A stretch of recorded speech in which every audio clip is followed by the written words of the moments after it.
All right, guys, we are in the Biostatistics series on statistical analysis plans, or SAP. And in this episode, we're going to focus our discussion on the alpha value, why it's set a priori, what it means to you as you interpret the results.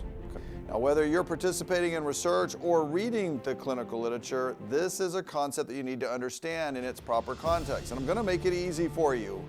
And with that, I'm Dr. Busti, your faculty and host on This Is Why, a show that is set out to help healthcare professionals transform medical knowledge from what to why. Because when we know why we do what we do, it changes the how. And that changes everything about patient-oriented decisions in the context of the evidence that we should be making every day. All right, now with that, putting us in the context of the overall outline of this biostatistics series, there's their part one, which is before the study starts, which is what the researcher is supposed to do. That is our statistical analysis plan. That's where we were at. There's also part two, which is once you complete the study, doing that statistical analysis, known as summary statistics. And then part three really is designated for the diagnostic test. When we think about part one, we are focused mainly in the area of the applicability of the alpha that leads also and influences the power analysis calculation, which is in another separate lecture. But this goes through a process. Each of these topics stand alone as individual concepts that you need to know. However, there is some element of a foundation that is built upon. So if you need that, please check out our collections or playlists at the YouTube channel, our podcast channels, or at thisiswhy.health. As we finish up this section, we'll move into, when you're done, sort of the statistical interpretation, those summary statistics that go back and have to do with this orientation. And alpha is critical to that. And we break those down in descriptive versus inferential statistics, but we'll see that alpha is really reserved when we plan to do inferential statistical analysis. And then the last one, again, is diagnostic tests, where we focus mostly on the test itself. However, alpha can apply in this situation when you are comparing more than one diagnostic test, maybe to another test that would be done for, obviously, a diagnostic study. So, first things first, alpha values, they should be determined a priori. That means before the study begins. So a good clinical researcher will do that. Many times the IRB and the protocol development team will require that before you get started. And the reason that it matters is because you're trying to define at some level where that level of significance. If you're going to find a difference, what is it going to take to get there so that you can actually try to achieve that if it's truly present, right? Now, alpha is also something that is known to be the acceptable level of probability or risk of making a type 1 error. Now remember, a type 1 error is you say at the end of a study there is a difference, but in reality there isn't. And the most common way that we kind of represent that is this kind of 2x2 table, where I'll try to get you oriented here on the left side. And those of you on our podcast channels, again, this is a 2x2 with labels kind of for the rows and columns. And on the left that represent the rows, that is your decision, right? So this goes back to our topic on hypothesis. You have a null hypothesis and you have an alternative hypothesis. Are you going to accept or reject the null or the hypothesis? And then, of course, there is that's the decision that you have to make in the study, but then there's also the reality. What is the truth? Remember, we're trying to discern the truth if it's there. All right, and so the way you work this table is if you make the decision to accept the null hypothesis and, in fact, the null, i.e. there is no difference between the interventions or exposures or the two groups that you evaluated, then you have made, obviously, the correct decision. However, if you accept the null, you have failed to reject it. That means there's no difference found, right? But in fact, the null hypothesis is false. Then you have made a type 2 error. And this really dives directly into power, which is another component of this that should be determined a priori. Okay, again, separate lecture, focus on that if you need to dive deeper in that. But it's important to recognize what it is and what it's not. Now, alpha is over here where you choose to reject the null. You're saying, because remember, null means no difference. Okay? You reject the null, and you say there is a difference. You have rejected that there is no difference. I know that sounds really weird to say, and to maybe wrap your mind around it, but you've got to be used to looking at that comment from different angles. Board exams love to throw those things at you. But let's say you reject it, but in fact, the null hypothesis is true, and that's the thing that we don't want to make, right? That type 1 error or alpha. When we reject the null and the null is actually false, right? There is a difference, then that is when we've made the correct decision. So that's what we're really driving down into in this discussion, is trying to avoid saying that something is different when in fact it isn't. Now, again, the researcher is supposed to define that in advance appropriately, but you as a reader, clinician, interpreting the literature, having to evaluate it to determine if there's internal validity and something meaningful here, you should be looking for that in the methodology section and putting in its context into a one-sided or it's two-sided or one-tail, two-tail analysis. Okay, so when is it going to be used? When should alpha? Because alpha is not going to show up everywhere. Okay, so if the study design is going to compare groups or tests of association where you want to try to make a claim for clinical significance, right? That p-value, and that's desired, that's when you are going to need to define in advance, preferred, that alpha value that you're setting, okay? Because that helps us to understand what is the level of risk that we're making a type 1 error if we find a difference. Now, studies that are testing hypothesis also that need inferential statistics. Remember that summary statistics, part 2 that I mentioned at the beginning, that's where you have descriptive analysis and you have inferential statistics. And inferential statistics being the generation of p-values, 95% confidence intervals, odds ratios, risk ratios, relative risk, all those kinds of things, right? When you're doing that, that is when you need to consider establishing, as a researcher, that alpha value. When is it not to be used? Okay? So descriptive studies where you're describing the data, mean, median, modes, those kind of things, right? Exploratory or pilot studies, you're just laying the groundwork, the foundation. Qualitative analysis, remember that human experience. And again, if you're not familiar with these study designs, I have a whole lecture designed specifically for that topic, help you to get oriented to the various types, when to use them, when not to use them, what are the pros, what are the cons, what's their purpose, what are we not achieve with certain types of studies. All right, this is another example of that, but it also includes diagnostic studies, okay? And where this shows up is when you're comparing two different diagnostic tests, okay?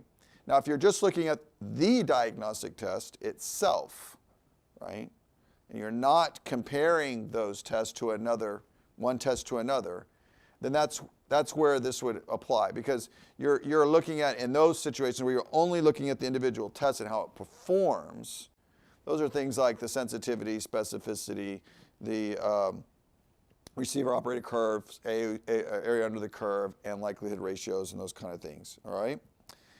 All right, so alpha, all right, and the sample size become really important to the power of a study. And that's why I talk about power at some level in the context of this particular focus topic on alpha.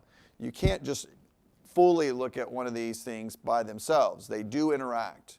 Okay? They do play a role in influencing each other. And most researchers, okay, will not typically select an alpha that is going to be greater than 0.05 or 5%.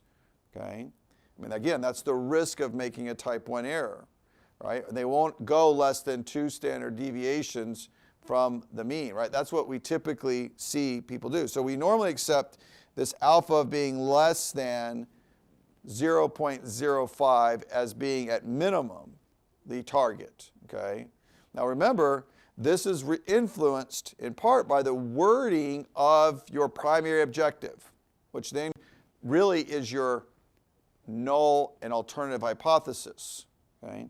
So again, in that lecture on the hypotheses that you've generated for the study, it's the question you're asking, which is so important for helping you to decide what kind of data are you dealing with. But remember, it can be one or two-tailed and go in either direction. And remember, one-tailed or one-sided basically specifies a direction between the intervention that is being made by us as the researcher or the researcher who did the study and the outcome. Okay? That effect can be positive or it can be negative, positive or negative in its association. Okay? Now, many believe that it's not appropriate to typically do a one-sided, and that is not the norm accepted in the literature. Why is that? Well, in part because you are assuming a direction. That means you already have a presumption of the result. Are you truly objective? Are you willing to do a two-tailed that leaves open that chance that your results, right, and that outcome could go either direction? You might have a direction that you think it's going to go, you hope it's going to go. Maybe it's based on some preliminary evidence, pilot study, or case reports.